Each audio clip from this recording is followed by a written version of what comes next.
అందరికీ నమస్కారం. శివసేన ఛానల్కి స్వాగతం. సీతా మనోహరి తనని తాను పరిచయం చేసుకుంటూ అంది.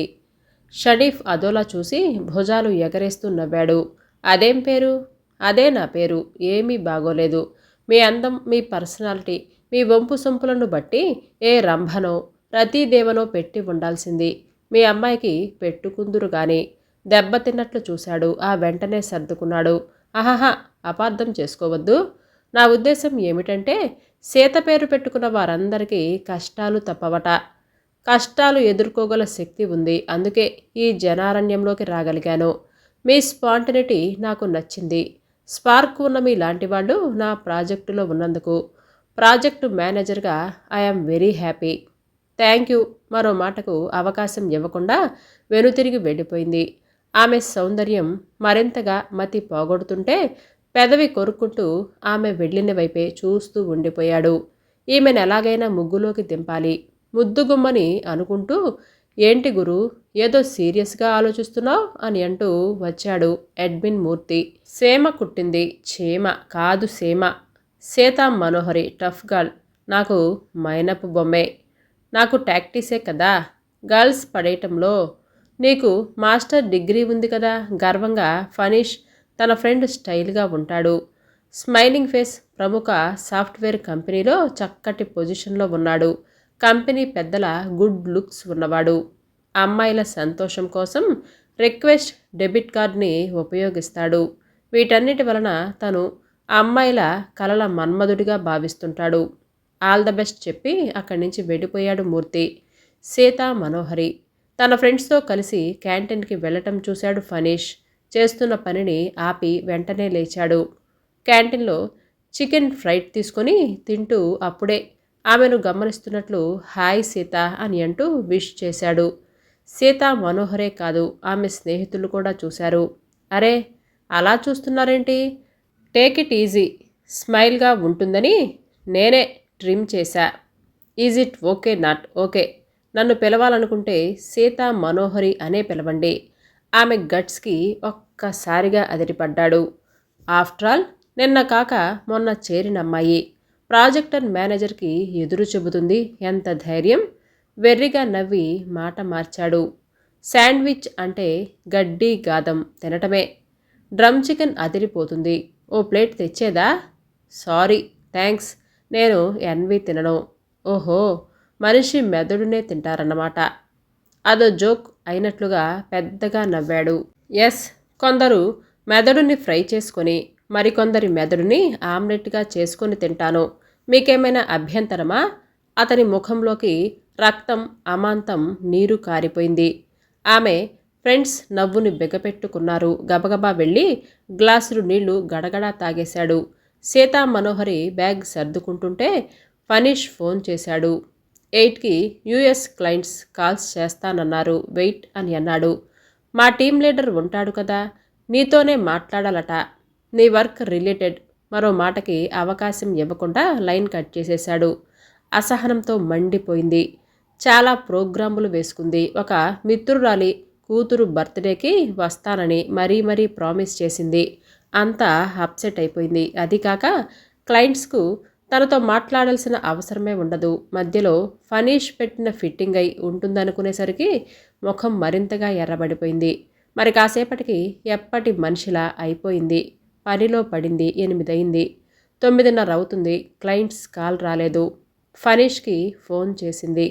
నేనే నీకు కాల్ చేద్దాం అనుకుంటున్నాను. ఇంతలో నువ్వే ఫోన్ చేశావు. క్లయింట్ వేరే పనిలో బిజీగా ఉన్నారట. జస్ట్ 2 మినిట్స్ బ్యాకే చెప్పాడు. Now you can leave. Lift ఇవ్వనా? నో థ్యాంక్స్, క్యాబ్ ఉంది కదా. ఆమె జవాబులో పొగరు కనిపించింది అతనికి. ముందు తెలుస్తుంది నేనేంటో అని అనుకున్నాడు. వారం రోజుల తర్వాత సీతా మనోహరి నిలబడి ఎవరితోనో ప్రాజెక్టు గురించి డిస్కస్ చేస్తుంటే చూశాడు ఫనీష్. టైట్ జీన్స్లో ఉన్న ఆమె వెనక సౌందర్యం అతన్ని నిలవనివ్వలేదు. ఏమీ ఎరగనట్లు వెళ్ళి ఆమె పిరుదుల మీద చిన్నగా చరిచి హాయ్ అని విష్ చేస్తూ నవ్వాడు. ఆమె మింగేసేలా చూసింది. కొలీగ్స్ సైతం నివ్వెరపోయి అతన్నేమీ అనలేక ఇబ్బందిగా చూస్తూ ఉండిపోయారు. ఓ, మీరనుకోలేదు. సారీ, మీకు చదువు సంస్కారాన్ని నేర్పలేకపోవటం శోచనీయం. పెద్ద మాటలు కొటేషన్లొద్దు. సీతాదేవి పొరపాటైందని చెప్పానుగా, క్షమించండి, కానీ శపించకండి అని అన్నాడు తేలికగా నవ్వేస్తూ. సీత నిరసనగా చూసి విసవిస అక్కడి నుంచి వెళ్ళిపోయింది. సరదా సీన్ని సీరియస్ చేస్తుందేమిటి? అక్కడికి తనేదో పతివ్రత అయినట్లు మిగతా వారితో అన్నాడు. వారెవరూ బదులివ్వలేదు. తమ తమ సెట్లోకి వెళ్ళిపోయారు. నా ప్రాజెక్ట్ మెంబర్స్ అందరికీ గుడ్ న్యూస్. మన కంపెనీ సీఈఓ నన్ను లంచ్కి పిలిచి మరీ అభినందించారు. ప్రాజెక్ట్ ప్రోగ్రెసి క్లయింట్ ఫుల్ హ్యాపీ అట. నేను రికమెండ్ చేసిన కొందరిని ఆన్సైట్కి పంపిస్తాను అని ప్రామిస్ చేశారు. మీలో ఆ అదృష్టాన్ని చేజిక్కించుకునేది ఎవరో చూద్దాం అని అంటూ సీత వైపు ఓరకంట చూస్తూ అన్నాడు. కొందరు ముందుకొచ్చి అతన్ని అభినందించారు. వారిలో సురేష్ కూడా ఉన్నాడు. సీతా మనోహరి, నువ్వు వెళ్లే ముందు కాల్ చేయి. 10 మినిట్స్ నీతో పర్సనల్గా మాట్లాడాలి, ఫోన్లో చెప్పాడు ఫనీష్. పర్సనల్ విషయమా? నో, యువర్ అఫీషియలే. కానీ కాన్ఫరెన్స్ కేఎఫ్సి వద్దు, కానీ సబ్వే వైపుకి వచ్చేసే. మీ క్యాబిన్లో బెటరేమో, హైలీ కాన్ఫిడెన్షియల్ అని చెప్పారు కదా. Okay, see you. మరో అరగంటకి ఇద్దరు సబ్వే ఎదురుగా సీట్లలో కూర్చున్నారు. ఇక్కడ వెజ్ బర్గర్ చాలా బాగుంటుంది, లెటస్ టేస్ట్. అతను తేవటానికి వెళ్ళబోతే వారించింది. నాకేమీ వద్దు, కానీ నాకు ఆకలి బాగా ఉంది. అయితే మీరు తినండి, అది సంస్కారం కాదు కదా. మీరు ఆఫర్ చేశారు కదా, చాలు. You can go ahead. Burger మీద సాస్ కుమ్మరిస్తూ నా గురించి నిన్నెవరో పొల్యూట్ చేసినట్లుగా ఉన్నారు. What? I'm not a bad guy. నేను అలా అనలేదే. అనలేదు కానీ అనుకుంటున్నారు. అందుకే నన్ను దూరంగా ఉంచుతున్నారు. నా నేచరే అంతా. Let's come to the point. నిన్ను ఆన్సైట్కి పంపించమని రికమెండ్ చేస్తాను. నా మాట కాదనరు కదా. నాకంత ఇంట్రెస్ట్ లేదండి. I'm happy here. 5 years service ఉంటే కానీ రాని అవకాశాన్ని 1 yearలో కల్పిస్తానంటే అలా మాట్లాడతావేంటి? అసలు ఎక్స్పోజర్ వేరు. ఒకసారి యుఎస్ వెళ్ళొస్తే కెరీర్లో పెద్ద జంప్ వస్తుంది తెలుసా. నా వర్క్ను చూసి పంపిస్తే ఓకే. ఎవరి దయాదాక్షిణ్యం మీద ఆధారపడటం ఇష్టం లేదు. నేనెవరినో ఎందుకవుతాను? మనం ఒకటే కదా. మెల్లగా తన కాళ్లను ఆమె కాళ్లకు తగిలిస్తూ అన్నాడు. ఆమె కాళ్ళు వెనక్కి లాక్కొని చురుగ్గా చూసింది. అదేమీ పట్టించుకోకుండా, నువ్వు కొంచెం కోఆపరేట్ చేస్తే నీకు పెద్ద గిఫ్ట్ ఇస్తాను అని అన్నాడు. నాకు అక్కర్లేదు అని వెళ్ళిపోతుంటే చెయ్యి పట్టుకొని లాగాడు. ఊహించని పరిణామంతో గబుక్కున వచ్చి అతని మీద పడింది. అదే అదనుగా అతను సందిట్లో బిగించి చుంబించటానికి ప్రయత్నించాడు. అతని పట్టు విడిపించుకొని చెంప చెళ్ళు మనిపించింది. ఆ సౌండ్కి అక్కడ జనమంతా అదిరిపడి చూశారు. ఖబర్దార్, ఇంకోసారి మిస్బిహేవ్ చేస్తే చెప్పు తెగుతుంది, జాగ్రత్త. అందరికీ వినిపించేలా హెచ్చు స్వరంతో చెప్పి హై హీల్స్ శబ్దం చేసుకుంటూ వెళ్ళిపోయింది. అతని తల ఆ భూమిలోకి కూరుకుపోయింది. గుండె మాత్రం నిప్పుల కొలిమైంది. ఇవాళ మీ క్యాబ్లో వస్తాను మేడం, కొలీగ్ సురేష్ అన్నాడు సీతా మనోహరితో. అతను చాలా రిజర్వ్డ్గా ఉంటాడు. క్యాబ్ నాది కాదు, కంపెనీది అని చిన్నగా నవ్వి, మీ బైక్ ఏమైంది అని అడిగింది. సర్వీస్కిచ్చానండి. ఈ మధ్య బాగా ప్రాబ్లం ఇస్తుంది. దాన్ని కొని 6 years దాటింది అని అన్నాడు. లేట్ అవ్వటం వలన వారిద్దరే ఉన్నారు. క్యాబ్ మరో రోడ్డుకి వెళ్ళటం చూసి, ఇటు వెళుతున్నావేమిటి? డ్రైవర్ని అడిగింది. ఆ రోడ్డు రిపేర్లో ఉంది మేడం, సురేష్ జవాబిచ్చాడు. మార్నింగ్ అటే వచ్చానే. తర్వాత మొదలుపెట్టుంటారు. ఈ రోడ్లు ఎప్పుడు వేస్తారో ఎవరికీ తెలియదు కదా. ఓ ఆహాహా, అందుకు కాదులే. అయినా కంపెనీ ఇవ్వటానికి నేనున్నాను కదా మేడం, డోంట్ వర్రీ. మీ గురించి ఫనీష్ గారు చాలా గొప్పగా చెబుతుంటారు మేడం మెల్లగా అన్నాడు. నా గురించా? నా వర్క్ గురించా? ఆమె సూటిగా అడిగేసరికి ఒక్కసారిగా తడబడ్డాడు. మీ గురించే. సీత మరి రెట్టించలేదు, మౌనంగా ఉండిపోయింది. చీకటి చీల్చుకుంటూ నిర్మానుష్య ప్రదేశంలో పరిగెడుతుంది క్యాబ్. అదిగో ఆ చెట్టు కింద దిగిపోతాను హఠాత్తుగా అన్నాడు సురేష్. ఇక్కడెందుకు? ఆ వెనుకున్న కాలనీలో మా రిలేటివ్స్ ఉన్నారు. కారు ఆగుతుంటే కొంచెం దూరంలో రోడ్డు పక్కన సిగరెట్ కాలుస్తూ నిలబడ్డ ఫనీష్ ఆమె కంట్లో పడ్డాడు. వెంటనే అలర్ట్ అవుతుందామె. కారాగటం, సురేష్ డోర్ తీయటం, ఫనీష్ లోపలికి రావటం క్షణాల్లో జరిగిపోయాయి. ఇప్పుడేం చేస్తావే అని అంటూ ఆమె మీద పడ్డాడు. ఆమె కదలకుండా పట్టుకోబోయాడు సురేష్. సిద్ధంగా ఉంచుకున్న పెప్పర్ బాటిల్తో ఆ ఇద్దరి కళ్ళల్లోకి స్ప్రే చేసింది. కళ్ళు నలుపుకుంటూ గోల పెడుతుంటే డ్రైవర్ బెదిరిపోయి క్యాబ్ ఆపి పరుగందుకున్నాడు. అవతల డోర్ తెరిచి నిలువెత్తు ఆత్మస్థైర్యంతో నడుచుకుంటూ వెళ్ళిపోయింది సీతా మనోహరి. ఆ ఘటన జరిగిన 3 రోజుల దాకా వీధిలోకి చూడలేదు ఫనీష్.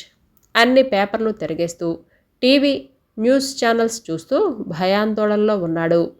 అలా మెరుపుల ఎదుట నిలుస్తుందని ఊహించలేదు. అబల కదా, ఇద్దరు మగాళ్ళున్నాం కదా, లొంగ తీసేసుకోవచ్చు అని అనుకున్నాడు. ఆమెను శారీరకంగా లొంగ తీసుకొని తద్వారా తన గర్వాన్ని అణిచేసి సొంతం చేసుకోవాలి అని అనుకున్నాడు. జరిగింది బయటికి చెప్పుకోలేక తర్వాత కుళ్ళిపోతుంది అని భావించాడు. ఆ దెబ్బకి కాళ్లబేరానికి వచ్చి పెంపుడు జంతువుగా మారిపోతుంది అని అనుకున్నాడు. కానీ ఊహించని విధంగా తప్పించుకుంది. దెబ్బతిని తప్పించుకున్న మనిషి ప్రమాదకరంగా మారుతుందని, పోలీస్ కంప్లైంట్ ఇస్తుందని, మీడియా ముందు గోడు చెప్పుకొని నానా గోల చేస్తుందని ఎక్స్పెక్ట్ చేశాడు. అందుకే భయంతో వణికిపోతూ కాలు బయట పెట్టడానికి కూడా సాహసించలేకపోయాడు. చిత్రంగా ఆమె సైలెంట్గా ఉండిపోయింది. ఎలాంటి రియాక్షన్ లేదు. తనతో పెట్టుకుంటే తను మరింత పెద్ద ఘోరాన్ని తలపెట్టొచ్చని భయపడి ఉంటుంది అని అనుకున్నాడు. ఎంతైనా నేను ముళ్ళుని కదా, మగవాణ్ణి, నాకేం నష్టం లేదని తల ఎగరేసి నవ్వుకున్నాడు. తను బెదిరి దారికి వస్తే సరే సరే, లేకపోతే డ్రింకులో మత్తుమందు కలిపో మరొకటో చేసో తెలివిగా ట్రాప్ చేయాలి.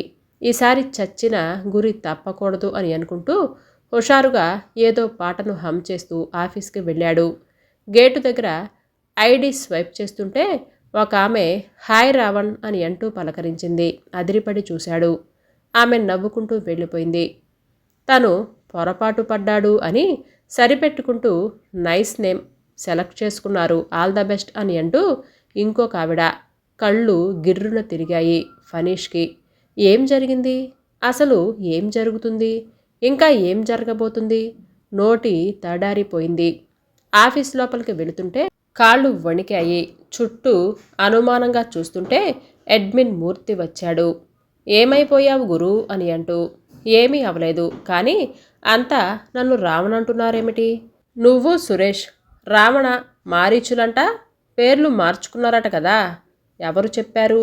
3 రోజుల క్రితం నోటీస్ బోర్డులో మీ ఫోటోలు పెట్టి. మై గాడ్, కసిగా పెదవి కొరుక్కున్నాడు. ఏమైంది?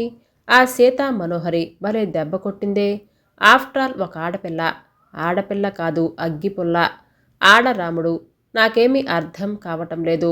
నేను పంజా విసిరాక తనెలా గిలగిలా కొట్టుకుంటుందో చూడు, అప్పుడు అర్థమవుతుందిలే. ఉసూరుమంటూ లోపలికి నడిచాడు. మగ కొలిక్స్ అంతా తలలు తిప్పుకోవటం చూసి నుదురు చిట్లించాడు. తను కూర్చోబోతుంటే ఆఫీస్లోని ఆడవాళ్లందరూ వానర సైన్యంలా బిలబిలమంటూ వచ్చారు. ఒంట్లోని రక్తమంతా వేగంగా మరిగిపోతూ ఉంటే గుటకలు మింగుతూ చూశాడు. అంతా తనకు ముళ్ళు తెచ్చి అతనికిచ్చి వెళ్ళిపోయారు. కాళ్ల కింద భూమి కంపిస్తుంటే సన్నగా వణుకుతూ బెరుకుగా చూస్తూ ఉండిపోయాడు. ఆ పిమ్మట మొదలయ్యాయి ఫోన్ల మీద ఫోన్లు. అదిరింది. రావణ గెటప్ ఫేస్బుక్లో చూశామంటూ మిత్రులు మిత్రులు మిత్రుల మిత్రుడు మిత్రుల మిత్రులు ఒకటే ఫోన్లు. గబగబా ఫేస్బుక్ ఓపెన్ చేశాను. తన ఫోటో పెట్టి దారుణమైన కామెంట్లు చేశారు. అంతా ఆడవారే, విదేశాల వాళ్ళు కూడా ఉన్నారు. నవ నాడులు కుంగిపోయాయి. యుద్ధం మొదలు పెట్టకుండానే దారుణంగా ఓడిపోయిన వాడినైపోయాను. ఈ గొడవంతా కంపెనీ హైర్ అథారిటీకి తెలుసుంటుందా?